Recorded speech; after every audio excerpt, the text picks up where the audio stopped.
Olá pessoal, chegamos à última parte da nossa disciplina, o último conteúdo que vamos estudar nessa disciplina de cálculo numérico, que é a resolução numérica de equações diferenciais ordinárias, EDOs. Não vamos, nesta aula aqui, visualizar todos os métodos e esgotar todas as possibilidades, mas vamos dar um vislumbre de alguns métodos de resolução, suas aplicações e como você pode trabalhar com essas equações. Ok? Bom, primeiro vamos definir que tipo de equação e que tipo de problemas nós vamos resolver aqui na nossa aula. Então nós vamos estudar alguns métodos úteis na resolução de equações diferenciais ordinárias. Então, uma equação ela é chamada diferencial por possuir uma derivada em sua expressão, e quando essa equação diferencial possui uma única variável independente, ela é chamada de equação diferencial ordinária, ou EDO. Né? A gente tem alguns exemplos aqui, né? Então, dy sobre dx igual a x mais y, y' igual a x ao quadrado mais y ao quadrado, y duas linhas, que é a derivada de segunda ordem, mais 1 menos x ao quadrado, y' mais y igual a zero. A gente nota aqui que são todas derivadas em uma única variável independente. Então é uma derivada, é uma equação diferencial ordinária. Ok? Se nós tivermos derivadas parciais, derivação em mais de uma variável, aí a gente passa para equações diferenciais parciais, e aí é outro estilo de trabalho, outro tipo de trabalho. A gente vai concentrar a nossa disciplina em EDOs apenas. Tá? E ainda, dentro do estudo das EDOs, a gente vai ver as equações de um determinado problema, que são os problemas de valor inicial, onde eu tenho uma equação, uma EDO de ordem m, e eu conheço a função e as suas derivadas até a ordem m-1 para um mesmo ponto. E isso define um problema de valor inicial, um PVI. Tá? Um problema de valor inicial é quando eu tenho então a equação de ordem m e todos os valores daquela função e da derivada até a ordem m-1 para aquele mesmo ponto. Então aqui, por exemplo, eu tenho aqui uma equação diferencial, um y', né? Então eu tenho uma derivada só de primeira ordem, e eu conheço o valor da função para um ponto zero. Não tem uma derivada de ordem zero. A primeira derivada vai ser de primeira ordem. Então, não faz sentido eu trabalhar aqui com mais algum valor. Basta eu ter o valor da função. Já nesse caso, veja que eu tenho aqui uma equação diferencial com a derivada de terceira, de segunda e de primeira ordem. E aí eu tenho os valores da variável, da função y de zero, a derivada também para o valor x valendo zero, e a derivada de segunda ordem para o mesmo valor x valendo zero. Então essa é uma característica dos problemas de valores iniciais. Na nossa disciplina, a gente vai se concentrar em equações, em problemas, né, com equações de derivada de primeira ordem, onde eu preciso apenas do valor da função, parecido com isso daqui. Então a gente vai focar a nossa disciplina nesse tipo de problemas de valor inicial, né, de PVI. Então eu posso ter outros problemas maiores, mas eu vou focar nesses aqui. Então nesses problemas, o que eu vou procurar fazer? Tá? Eu vou pegar a derivada de primeira ordem e vou isolar ela. Quando eu isolar ela, o segundo membro vai estar em função das variáveis x e y. Então eu vou ter aqui um f de xy, uma função de duas variáveis. E eu vou conhecer um ponto da função y. Então, y de x0 igual a um determinado y0. A partir disso, o que eu vou fazer? Eu vou criar um método de passo simples, ou seja, um método iterativo. A cada iteração eu dou um passo, eu acrescento um passo no meu método. Então eu vou construir uma sequência de xis, onde cada xi mais 1 é igual ao xi, é o anterior, mais um h. Esse h aqui é o que a gente chama de passo, ou tamanho do passo. E aí, para cada xi desses, eu vou calcular uma aproximação para yi, que seria o y do xi.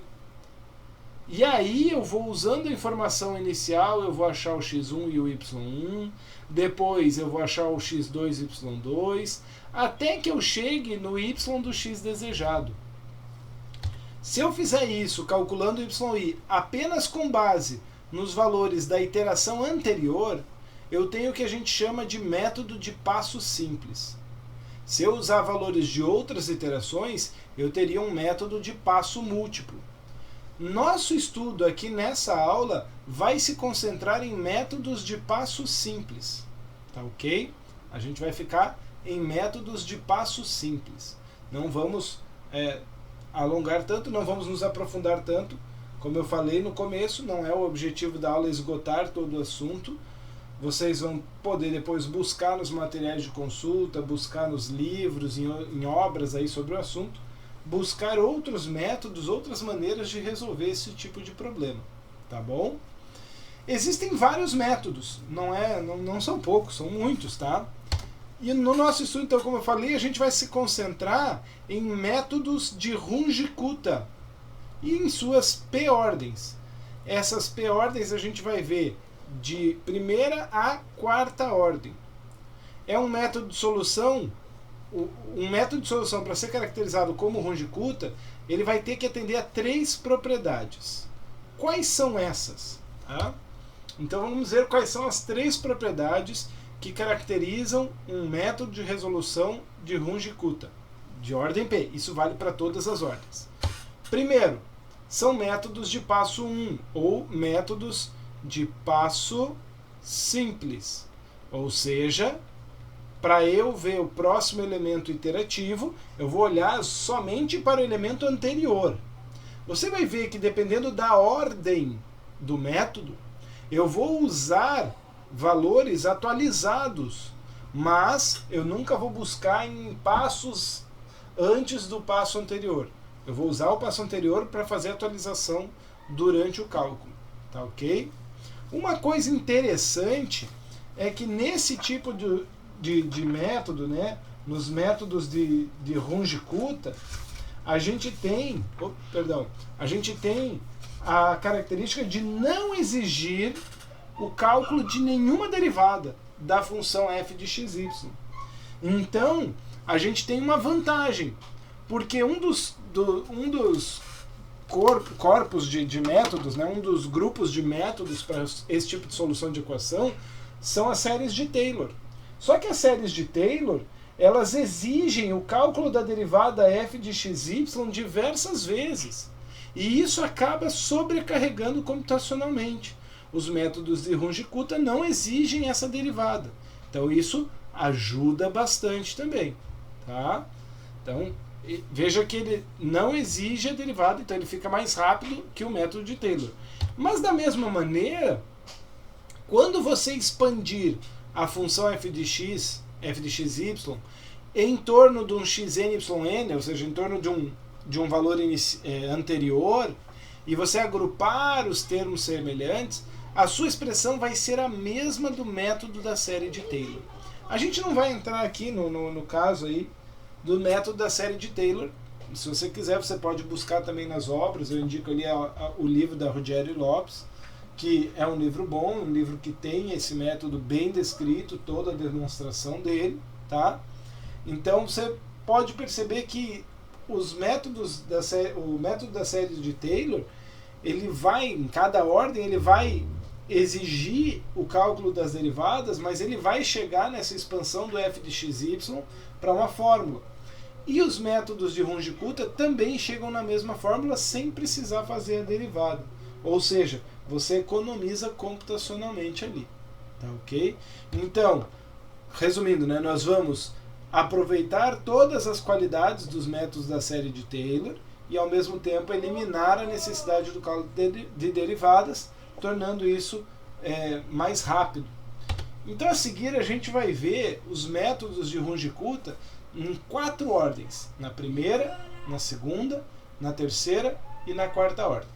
Eu não vou fazer a dedução passo a passo das expressões, das fórmulas com vocês. Como eu falei, essas deduções elas estão no material, no livro, vocês podem encontrar aí em boas obras, não só no livro da Ruggiero Lopes, em boas obras da área de cálculo numérico, você vai encontrar as deduções todas completas lá. A gente vai usar essa dedução e aplicar em exercícios. Beleza?